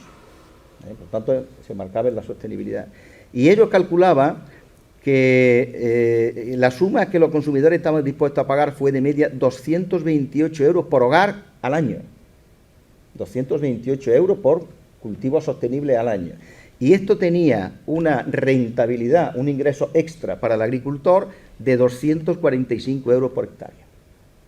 Que yo creo que son datos muy importantes. Cuando tengamos los datos de estos colegas nuestros del IFAPA, que lo han hecho exclusivamente para ver la disposición a pagar de consumidores en 8 ítems o atributos vinculados a la sostenibilidad, porque el estudio esto lo bueno que tiene, no únicamente que te diga la gente está dispuesta a pagar más, sino que te están diciendo, oiga, y yo priorizo, y de estos 8 elementos que tienen que ver con la sostenibilidad, yo estoy dispuesto a pagar mucho más por el primero que por el último, ¿no? Yo creo que cuando tengamos esos resultados van a ser, están ya, que no están publicados, por eso no puedo ser público, vamos a tener unos datos que van a ratificar esto que yo acabo de mencionar, ¿no? Muy bien, gracias, Manolo. Para Juan Antonio, y el hilo de lo que comentaba en tu ponencia, que lo has apuntado, ¿qué beneficio puede generar el sector en cuanto a la biodiversidad? Y por acotar, y en relación con lo que comentaba, con esas ayudas que se van a movilizar para frenar esa huella de carbono. Bueno, hilando también con lo que decía Manolo, también no podemos perder de vista que a día de hoy el aceite de oliva ocupa solamente el 2% del consumo mundial de grasa alimenticia. Es decir, que el potencial de crecimiento que tenemos está ahí delante nuestra.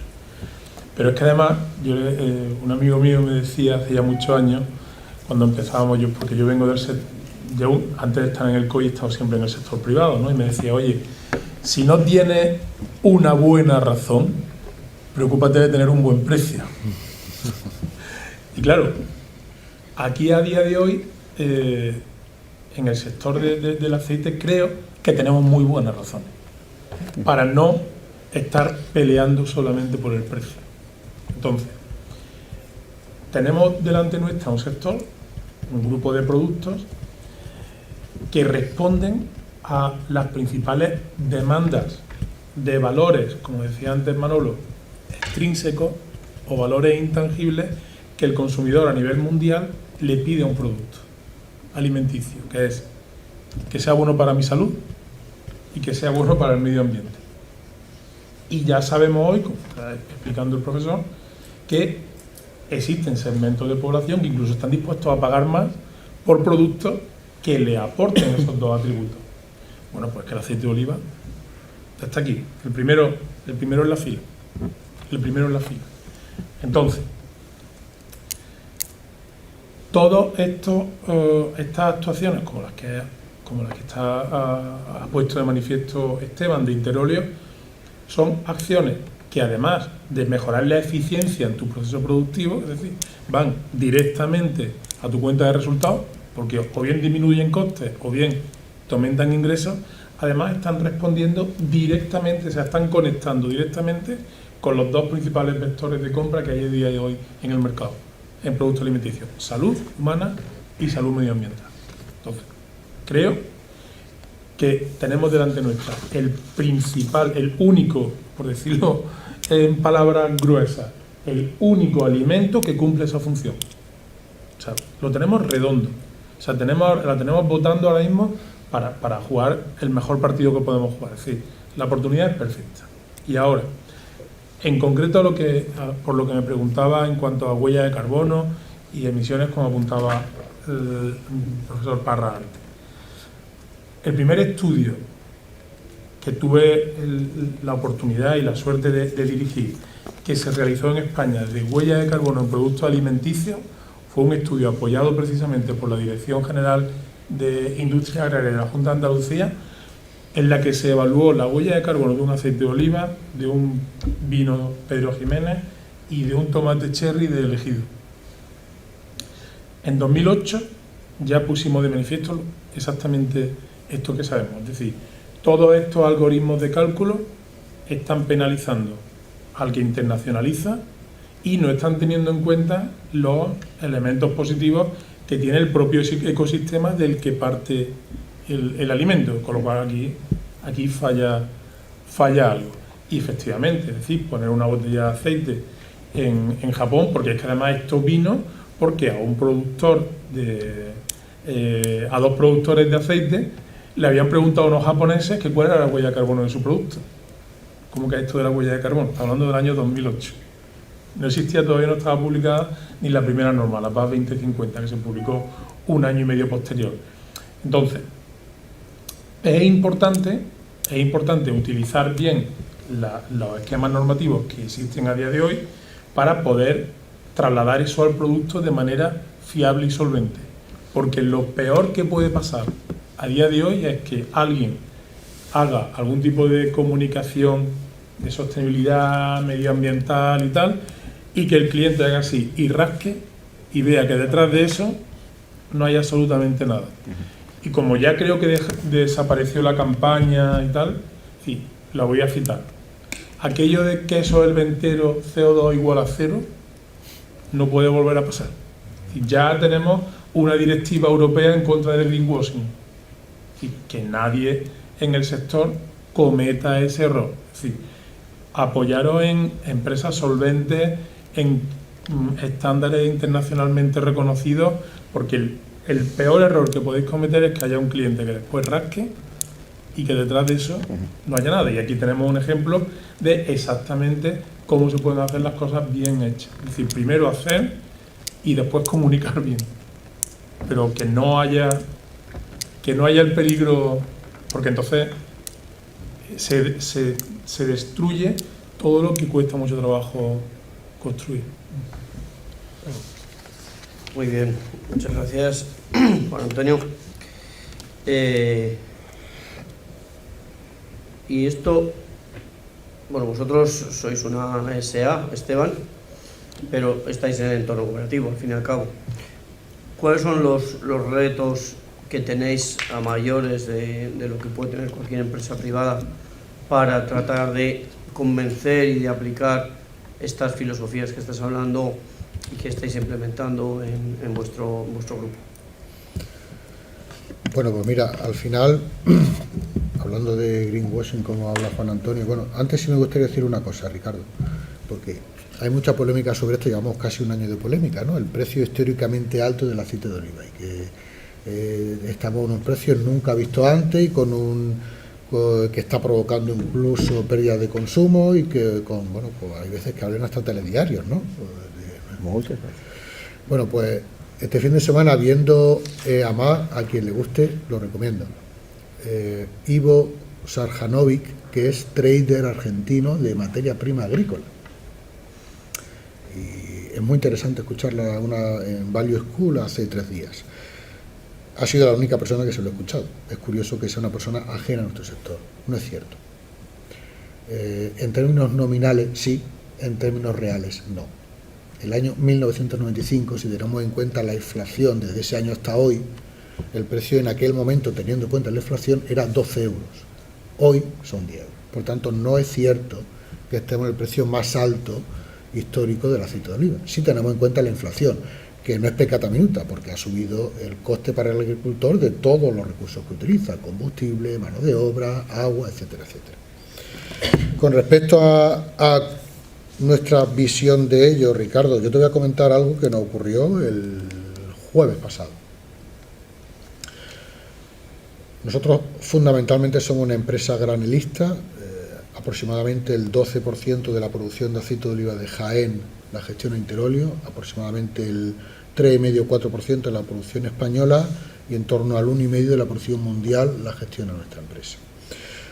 Obviamente exportamos en torno al 40% de nuestras ventas son exportación, fundamentalmente Italia, pero con crecimiento en otros países. Nuestros clientes italianos tienen como mercado muy importante Alemania. Creo que fue miércoles o jueves, estamos negociando un contrato de venta con un cliente italiano muy importante, conocido, y de esa partida que estábamos negociando había 4 aceites pertenecientes a Interolio, los 4 habían sido aprobados a nivel sensorial y físico-químico, pero 2 de ellos se descarta, y además sin precio, porque sus niveles de MOS-MOA, estas 2 palabrejas horribles que al final son aceites minerales, restos de aceites minerales, estaban dentro de los límites preestablecidos que se van a aplicar a partir del 2025, pero un poco por encima, no de él como cliente mío o de Interolio, sino de las especificaciones técnicas que su cliente, hablamos de la gran distribución alemana, y todos sabemos que hoy día la gran distribución alemana nos está marcando un poco la pauta, hablamos de 2 monstruos como Lidl y Aldi, establece qué niveles de MOS-MOA tienen que tener los aceites que se venden en su estantería. Y mire usted por dónde, de tal manera que afecta a mi cliente me traslada a mí ese requisito técnico y yo lo tengo que trasladar a agricultores y socios de Interolio, como puede ser Olocampo, de Torre del Campo, donde por ejemplo Manolo es socio. Quiero decir que es de arriba a abajo. Con respecto a la sostenibilidad, a la economía circular y a producir alimentos de la manera más eficiente posible en el uso de recursos y con el respeto al medio ambiente, no debe ser una moda, no debe ser que yo utilice una etiqueta para que alguien pague más por eso, que es lo que estamos hablando aquí. No se trata de que alguien en Finlandia pague 30 céntimos más porque el tomate o el aceite de oliva ha utilizado prácticas sostenibles en toda su cadena de valor, sino que simplemente el día de mañana no vas a poder comercializar tus productos. No vas a poder comercializar tus productos. Ya hay requisitos como el que acabo de comentar de MOS-MOA, que eso seguramente va a dificultar que tú comercialices tus productos. No es que los comercialices más caros, sino que no vas a poder comercializar. Yo voy a poner 3 ejemplos que todos los que estamos aquí seguro que nos acordamos o que lo hemos vivido. Por ejemplo, el cinturón de seguridad. En los años 80, es que incluso los coches, no todos los coches tenían cinturón de seguridad. Se demostró que era capaz de evitar muertes. ¿Y cómo terminó aquello? Pues con una ley y obligándonos a ponernos cinturón de seguridad. Ejemplos, pues por ejemplo, el trabajo infantil en la industria. Como cualquier otro tipo de circunstancia. Al final lo que queremos un poco decir, Ricardo, y a todos, es que la sostenibilidad y la economía circular, el día de mañana, 2050, lo comentaba Juan Antonio, a ese tren vamos a tener que estar todos subidos, y seguramente no porque el consumidor esté dispuesto a pagar más, sino porque si queremos mejorar la situación y descarbonizar la industria y sobre todo tener capacidad de alimentar a 9.000 millones de personas, vamos a tener que hacerlo de una manera sostenible. Perdón. Muy bien. Seguimos. Bueno, no sé si queréis acotar alguna de las, por no dirigir mucho, si tenéis alguna pregunta relacionada con... Yo, fíjate, yo que me había apuntado aquí la respuesta a la pregunta que me voy a hacer ahora, ¿no? Ya la sabía.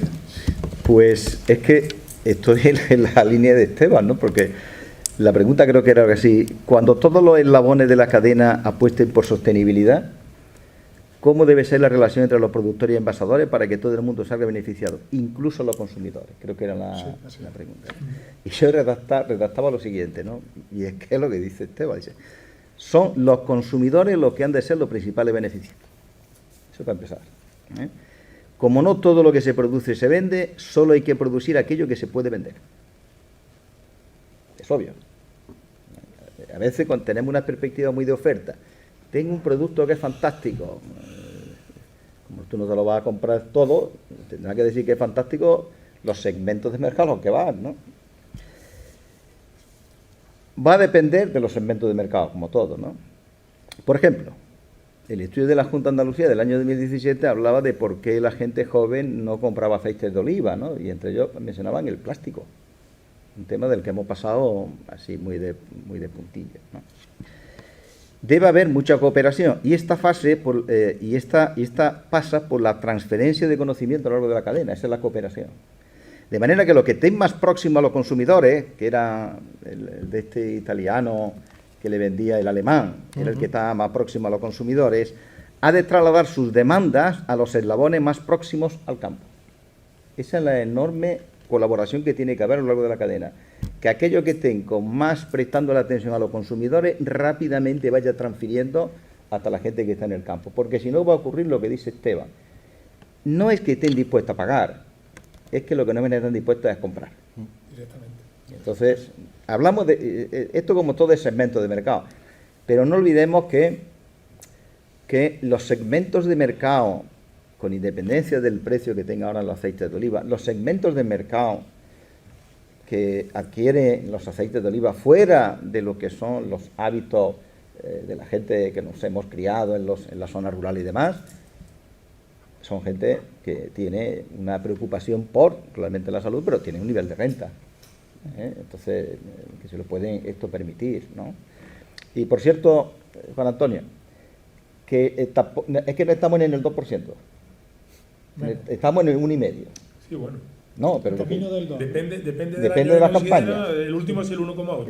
Depende de las campañas, pero es que estamos que llevas tu razón, ¿no? Que si hacemos las cosas bien y estos productos, los aceites de oliva tienen desde una perspectiva y de otra, y los agricultores lo están haciendo muy bien, cada vez mejorando la calidad, mejores almazaras, también los envasadores más implicados, y efectivamente le auguro pero quizás, y con esto acabo, no me está gustando, y aquí se ha dicho también a alguien, creo que era el propio Juan Antonio, no me está gustando este movimiento que hay antisostenibilidad, ¿no? en el sector. Me parece que es un disparate. Otra cosa es, yo no creo que haya que dar una vuelta atrás a la sostenibilidad, ni nada. Otra cosa son los tiempos, ¿vale? ¿Cómo? Sí. Miremos los tiempos. Esto es en 5 años, lo hacemos en 6, lo hacemos en 10 años, vale. Pero no porque tengamos ahora elección europea, los políticos toman miedo y entonces empieza a dar marcha atrás. No, sí. esto debe ser una cosa más sostenibilidad, quería hacerle una doble pregunta precisamente a Juan Antonio, porque lo han mencionado en tu discurso, en tu intervención, perdona, de lo que se le pide al agricultor, de esa opción de poder que sea un valor añadido a su producto, la ausencia de huella, de carbono, o ajustarla a lo mínimo, pero también hemos tenido el caso de la Unión Europea en torno a ese objetivo de 2050, de una colisión con lo que los propios agricultores pueden hacer, no al margen del tema burocrático, sino de medidas que luego ellos mismos dicen, bueno, los agricultores cuando se les da la voz, le dicen, bueno, me estáis acotando un terreno de juego que es distinto a otros competidores. Una doble pregunta, sé que da para mucho juego, ¿no? Pero por un lado esa sostenibilidad y cómo rentabilizarla al consumidor, y por otro esas reglas del juego para el agricultor, que no sea un tema de arrojarlo, ¿no? al mercado con diferentes condiciones. No sé si la voz ha... Bueno, vamos a ver. Yo creo, y seguramente aquí habrá algunos, yo creo que si hacemos un esfuerzo didáctico de explicar al agricultor, al olivarero, en qué consiste el Pacto Verde y cuáles son los objetivos del Pacto Verde, yo creo que no hay ningún agricultor que esté en contra de los objetivos del Pacto Verde. Es decir, un pacto que va buscando mejorar la salud del suelo, que va buscando mejorar la estructura social y territorial en torno al cultivo, etcétera, etcétera. Como objetivo, no creo que haya nadie que pueda estar en contra de ellos, porque cualquier agricultor, cualquier persona que viva del campo sabe que el principal patrimonio que tiene es el suelo. Entonces, hasta ahí todo el mundo de acuerdo. Ahora, no le podemos poner una soga al cuello a nadie para que en 2 años tenga que cumplir unos objetivos que ni siquiera todavía están suficientemente bien como un objetivo para que sea eficaz tiene que ser medible, evaluable y alcanzable. Entonces, si no tenemos todavía los mecanismos para medirlo objetivamente, para evaluarlo objetivamente, no parece muy lógico que tengamos perfectamente definidos los plazos para alcanzarlo. Entonces, lo que yo quería decir antes es que evidentemente que se pueden discutir los cómo, evidentemente que se pueden discutir los plazos, y posiblemente toda esta discusión que se ha creado sirva precisamente para eso, para bajar la pelota al suelo y poder realmente evaluar si los plazos que se han marcado son plazos aceptables, si las acciones concretas para alcanzar los objetivos son viables o no. Y ahí es donde creo que tenemos que poner el esfuerzo de todos los ámbitos. Hay un ingente nivel de conocimiento generado que se puede poner a disposición de la política para realmente saber si somos capaces. Pues, yo ponía en una de las diapositivas, es decir, ¿está el sector económico europeo preparado para, que estamos a mitad de 2024, para en 5 años y medio reducir sus emisiones de gases de efecto invernadero un 55%? ¿Alguien? Supongo que sí, evidentemente hay gente súper preparada en la Comisión Europea, pero ¿alguien se ha parado a meterle el lápiz a eso? ¿Sabemos de lo que estamos? ¿Sabemos realmente si vamos a poder alcanzarlo o no? Es que estamos hablando de reducir las emisiones a la mitad. No es... Pues ese es el objetivo que tenemos ahora mismo marcado por la Comisión. Pero yo quiero fijarme más en la parte optimista, es decir, lo que tenemos por delante es una oportunidad interesantísima de poder canalizar hacia la agricultura toda esa masa monetaria que se va a poner a disposición del fomento de las absorciones. Y ahí, a día de hoy, se está jugando un partido importantísimo, que es el marco regulatorio del mercado voluntario de créditos de carbono, que se basa en 3 pilares fundamentales. Uno de ellos es el carbon farming, que es el que más nos afecta a nosotros, en el que se está ahora mismo regulando la manera en la que la agricultura va a poder acceder a ese mercado voluntario de crédito de carbono. Pues bien, pues a día de hoy, con el reglamento en la mano, el olivar español está fuera de la partida. A día de hoy, si no hacemos nada por remediarlo. Entonces, nosotros tenemos que tomar conciencia, o el sector en España tiene que tomar conciencia y jugar esa partida inteligentemente y proponer en metodología, proponer herramientas. ¿Para qué? Para que cuando el registro esté abierto y la Comisión acepte, en este caso, metodología concreta para evaluar esa capacidad de absorción de la agricultura, haya una propuesta que defienda los intereses del sector. Entonces tenemos que jugar estos partidos y estas partidas con inteligencia. Y ahí el sector, en este caso el sector olivarero, y aquí en concreto en Jaén, pues que confluye todo, porque a nosotros también nos gusta hablar de que igual que se habla de a nivel en innovación, en tecnología y tal, se habla del Silicon Valley, que es donde a lo largo de ese valle pues se ubicaron los principales polos de conocimiento, Google, IBM, etcétera. Bueno, pues aquí tenemos Guadalquivir Valley, que si empezamos desde Jaén, tenemos la Universidad de Jaén. Si avanzamos un poquito agua abajo, tenemos en Córdoba la Universidad de Córdoba, el IFAPA a lo largo de todo el Valle de Guadalquivir, el Instituto de Grasa en Sevilla. Es decir, a lo largo del Guadalquivir tenemos concentrado el principal polo de conocimiento en el mundo del olivar, en 200 kilómetros. Es decir, es que lo tenemos todo para hacerlo. Yo en ese aspecto quiero ser muy optimista. Hay motivo, ¿no? Sí, sí. Esteban, ¿quieres añadir alguna cuestión a esta parte que no hayas dicho ya? No, está todo dicho por mi parte. Vamos a dar, si hubiera alguna palabra, alguna pregunta del público, y si no hubiera nada, pues 2 minutos, 1 minuto para cerrar. Me voy a atrever yo. Ponla difícil. Me ha parecido muy interesante, Manuel, el análisis que habéis hecho en el sector. Y yo quisiera preguntarte si habéis visto cierta estrategia de sostenibilidad o quizás acciones puntuales en función de posibilidades sostenibles que quizás por similitud se van adoptando desde las distintas compañías.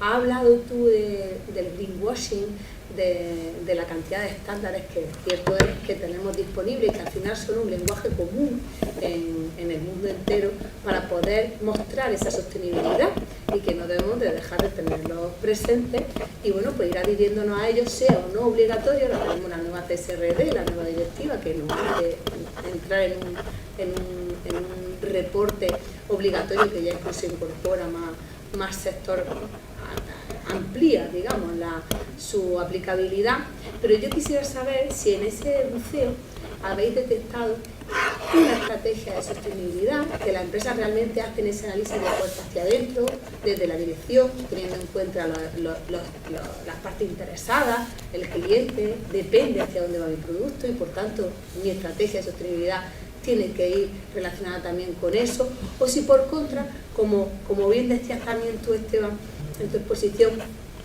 van surgiendo acciones en materia de sostenibilidad y lo que hacen nuestras empresas es ir adhiriéndose a ellas precipitadamente en muchos casos porque hay una moda y quizá nos falte también esa reflexión hacia cómo establecer esa estrategia. Bueno, nosotros sí hemos detectado dos asuntos, ¿no? Empecé diciendo que nosotros ya hemos hecho un clúster, después me he ido a un poco y hemos detectado ahí tres tipos de almazaras. Para empezar, cuando se hacen estudios de este tipo, a nosotros nos han contestado 180 almazaras de los 900 más o menos que hay por Andalucía, que es una buena tasa de respuesta. Pero a lo que voy es que las que te contestan son las más proclives a saber qué les pasa a las demás, porque claro, tú lo primero que le dices, oiga, y cuando yo tengo los resultados, a todo lo que me hayan contestado se lo paso a nivel genérico. Entonces, las que están otra vez más orientadas al mercado, más proactivas, lo que dicen es, mira, yo voy a contestar, porque después el valor añadido que me van a dar esta gente es que me dé, y yo me comparo con las demás. Entonces, a lo que voy es que ya te han contestado las mejores, digamos, las más proclives. Y de esas 180 que nos contestaron, pues nosotros hemos detectado que había 10 proactivas con estrategia. Es decir, esta gente hace de la sostenibilidad un pool, ¿no? Y dice, oye, pues tenemos que hacer esto, y además nos vamos a 10 años para tratar luego de caminar en estas direcciones, ¿no? Luego hay un 40% un poco reactivas, que es lo que les va a pasar a los proveedores que no han controlado bien los residuos de otros aceites y tal, porque a lo mejor no limpian bien las máquinas, vete tú a saber, pues si quieren seguir vendiéndole a Italia y Italia le venda tal, pues son reactivas, dice, ahora tenemos que arreglar esto.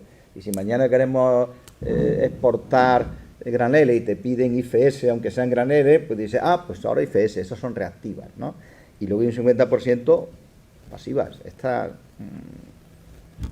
tiene que ser incentivos que no vengan directamente del mercado, sino que tengan legislación específica. También, por eso yo hablaba antes en mi intervención de que esto viene desde los consumidores hacia abajo. Y con demasiada frecuencia en las políticas públicas olvidamos los consumidores. Con demasiada frecuencia, cuando se diseña la PAC, se habla con la asociación agraria, pero no de los consumidores, ¿no? Y cuando diseñamos, y no nos damos cuenta de que el éxito de los negocios y la supervivencia lo determinan los consumidores. Y quienes pagan el salario de los trabajadores de la empresa son los consumidores. Y entonces la pregunta es, bueno, ¿y si son tan importantes, por qué les prestamos tan poca atención? ¿No? Pero claro, se detecta eso, ¿no? Y eran de las 180, que es una buena tasa de respuesta, pero que ya sabemos que son las mejores. Entonces, tenemos tarea. pero es una tarea que efectivamente yo creo que es falta pedagogía y creo que es relativamente fácil. Esto hay algunas que lo tienen muy claro y hacen de eso una ventaja competitiva, y hay otra que le va a pasar lo de la obra de Molière, el médico a palo, ¿no? O sea, que una de dos, o arreglan lo de los MOAs y tal, o no va a vender, y por lo tanto ya lo está arreglando, y eso se contamina al otro y se le dice, oye, que me ha pasado esto, y ¿eso qué es? Y ya empiezan a mejorar aquello, porque eso es una mejora, es verdad, con exigencia, pero es una mejora. No sé si te he contestado, Margarita. Perfectamente.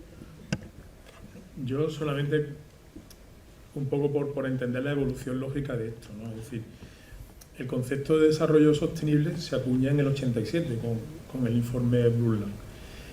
En el 96 se aprueba el protocolo de Kioto, que desarrolla todo el mercado de emisiones, tanto el obligatorio como el regulado, y como que, en mi opinión, como que el aspecto medioambiental cobra tantísimo protagonismo que hemos vivido durante un periodo pues, casi de 15 o 20 años en el que lo ambiental ha tenido casi todo el predominio en los tres pilares de la sostenibilidad.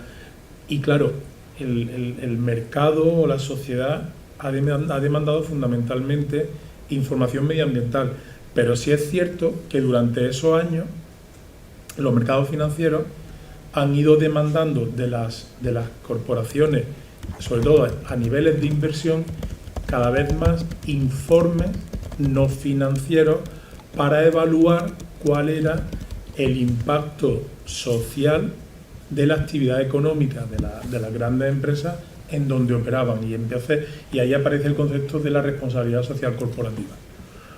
Y recientemente, estamos hablando de hace no recuerdo exactamente el año, pero no hace mucho, 12, 13 años, aparecen los Objetivos de Desarrollo Sostenible, que de alguna manera vienen a crear un marco de referencia más amplio para todo esto. Y las grandes empresas cotizadas en las principales bolsas se apuntan a este marco metodológico de los Objetivos de Desarrollo Sostenible y empiezan a desarrollar estrategias globales o holísticas de sostenibilidad. Y te cuento todo este rollo para acabar diciéndote, primero, empresas que tienen estrategias de sostenibilidad se apoyan fundamentalmente en dos estándares. Internacionalmente utilizan una herramienta que se llama la memoria de sostenibilidad, que hace un análisis, lo que era antes, de una serie de indicadores que establecía la iniciativa de Global Reporting, el GRI, y ahora se apoya en la metodología de los ODS. Y aquí en España, desde finales de los 90, apareció una fundación, que es la Fundación Forética, que desarrolló un estándar particular de responsabilidad social corporativa, que era el SG21. Entonces, hubo muchas empresas del IBEX y otras empresas que no son del IBEX que utilizaron el estándar de Forética para hacer una evaluación holística de su estrategia de sostenibilidad. Bueno, aquí tenemos un ejemplo de ello que es Interorio, ¿no? Pero sí es cada vez más importante identificar cómo las empresas ya hacen un análisis global de su estrategia de sostenibilidad, y en el sector hay ejemplos muy concretos. Pero yo, por apuntar un detalle más de este sector, y es que en la taxonomía europea de evaluación de inversiones financieras en términos de sostenibilidad, es decir, cualquier inversión financiera a día de hoy que se quiera calificar como una inversión financiera sostenible, tiene que estar dentro de la estructura de la taxonomía de inversión financiera de la Unión Europea. La agricultura está fuera. Entonces, ninguna inversión en agricultura va a poder a día de hoy calificarse como una inversión sostenible y tal, porque nos hemos quedado fuera de la taxonomía de evaluación financiera sostenible de la Unión Europea. En fin, volvemos a estar siempre otra vez fuera de la partida. Muy bien, pues muchas gracias. Si queréis añadir algún punto, estamos fuera de hora, pero si queréis añadir en un minuto una línea de conclusiones. Bueno, yo muy rápido. De nuevo agradecerte a ti el que nos haya invitado a Interorio para poder explicar esos 6 puntos en los que estamos trabajando, y un poco la visión que tenemos como empresa local que somos, porque somos de Andalucía, aunque tenemos un socio en Castilla-La Mancha y en Extremadura, y una empresa muy peculiar en cuanto a ser una sociedad mercantil que concentra la oferta de socios cooperativos y almacenes industriales. que hace 2 días, como ha comentado Juan Antonio, hemos renovado con Forética el cumplimiento de la norma SG21, que sí hay estrategias, Margarita, del sector productor. Uno al final puede decidir hacer algo porque realmente cree en eso que está haciendo o porque te das cuenta que con esa orientación a mercado vas a tener que hacerlo. Al final aquí se trata de poder comercializar la producción de nuestros socios y que ellos puedan seguir viviendo de un cultivo que tiene más de 2000 años y en unas zonas rurales como son fundamentalmente las zonas de la provincia de Jaén y de otras provincias donde tenemos socios. Y sobre todo, y yo abogo mucho por eso, porque he escuchado mucho a Manolo, porque ha sido mi maestro y mi profesor, no nos olvidemos nunca del más importante de todo esto, que es el consumidor, y que yo creo que a veces lo maltratamos. Una de las cosas que ha pasado algo desapercibida en los últimos 6 meses, que para mí es una noticia estupenda, no, lo siguiente, y es que una multinacional como Starbucks, con presencia en más de 70 países, con una capitalización bursátil extraordinaria, resulta que pone en el mercado de gran parte de sus establecimientos por todo el mundo algo que se llama oleato, que es café, que sabemos todo el mundo, la moda a nivel global que existe con el café, con aceite de oliva virgen extra. Es indiferente que sea de una marca italiana en española, pero bueno, al final se trata de que también por todo el mundo... ¿Será de España? No, es italiana. Digo, el aceite. El aceite, seguro que es nuestro. Una broma. Y bueno, y al final, aquí seguimos empeñados cada vez menos afortunadamente, pero seguimos empeñados en querer comercializar en latas de 5 litros, en garrafas de 5 litros, en botellas que lo llenamos de un boato muy importante, pero que la ponemos a precios que a lo mejor un consumidor estándar no puede pagarlo. Y algo tan simple como coger la moda mundial del café, porque el aumento del consumo del café es extraordinario, pues Starbucks se fija en eso y junta café y aceite de oliva virgen extra, ¿vale? Seguramente, ¿sabes por qué? Porque estaba pendiente del consumidor. Aquí estamos pendientes de si cortamos la A4 o no con los tractores, pero Starbucks estaba pendiente del consumidor y pone en marcha eso. Me sobra el minuto. Gracias. Pues mira, yo voy a, como me habéis pedido la última pregunta, y yo soy de la universidad, pues fijaos, me decís, la economía circular, ¿cuáles son los retos? Y fijaos lo que yo había puesto aquí.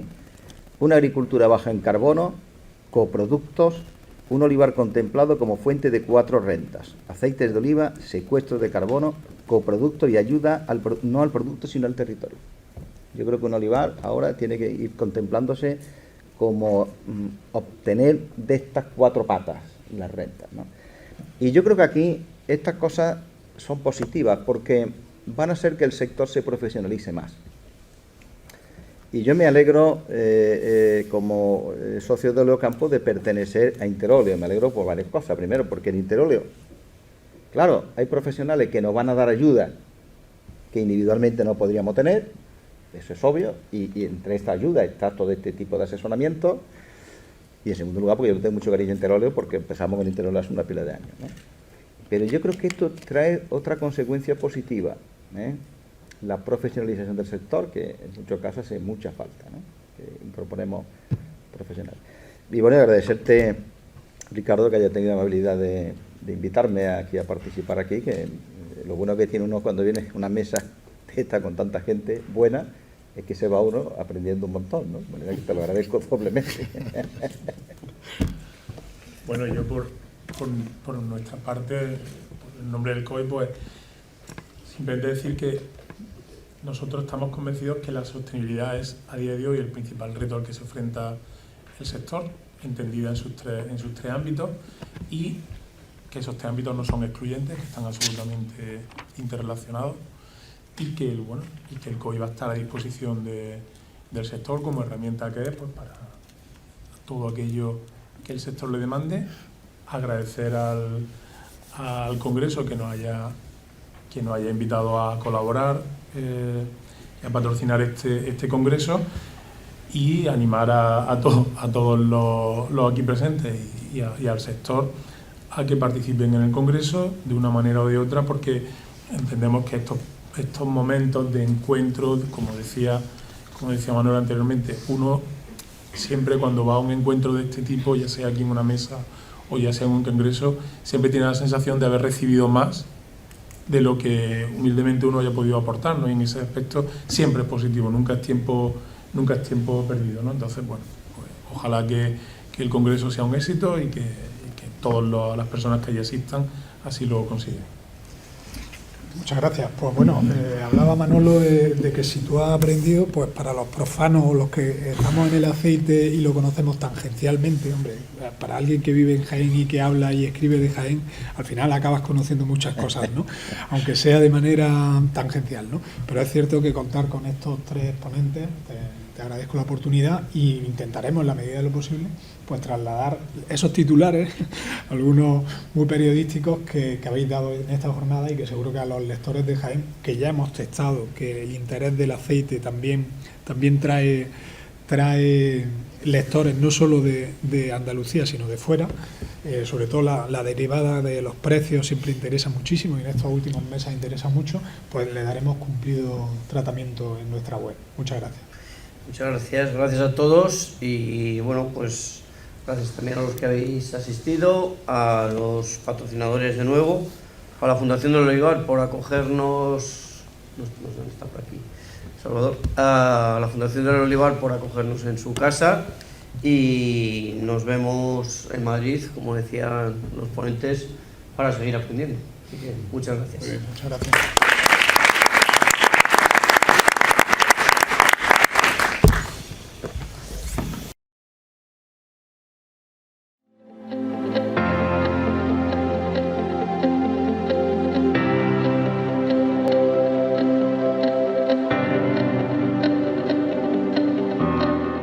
Hola, este vídeo va dedicado a ti. Ya bien seas expositor, visitante, ponente o patrocinador, Fruit Attraction no sería posible sin tu trabajo, confianza e ilusión por hacer de esta feria un evento único en el mundo para el sector hortofrutícola. Desde la organización trabajamos con esfuerzo cada año para superarnos y poder ofrecerte las mejores herramientas y generar así oportunidades de negocio. Pero eres tú quien consigue exprimirlas y sacarles el jugo. Nosotros te ofrecemos un espacio de innovación para toda la cadena de valor de la industria de frutas y hortalizas. Pero eres tú quien nos deja sin palabras viendo cómo estás cambiando el mundo. Tú eres el que acude a esta cita del sector hortofrutícola desde cualquier punto del globo y nos conecta al resto para hacernos mejorar y crecer gracias a tus conocimientos. Negocio, oportunidad, inspiración, calidad, diversidad, conocimiento e innovación. Son los pilares que forman esta aventura tan apasionante que es Fruit Attraction. Pero serían solo palabras sin el alma que dejas en cada una de tus acciones y que sitúan a Fruit Attraction como el lugar elegido por los operadores y retailers de todo el mundo para planificar sus campañas en un momento clave. Desde el equipo de Fruit Attraction no podremos sentirnos más orgullosos de ti y de que nos acompañes cada año. Por eso solo nos queda decirte gracias. Gracias por formar parte de la familia Fruit Attraction. Nos volvemos a ver del 3 al 5 de octubre de 2023 en la cita de los profesionales hortofrutícolas de todo el mundo. Proud to be Fruit Attraction.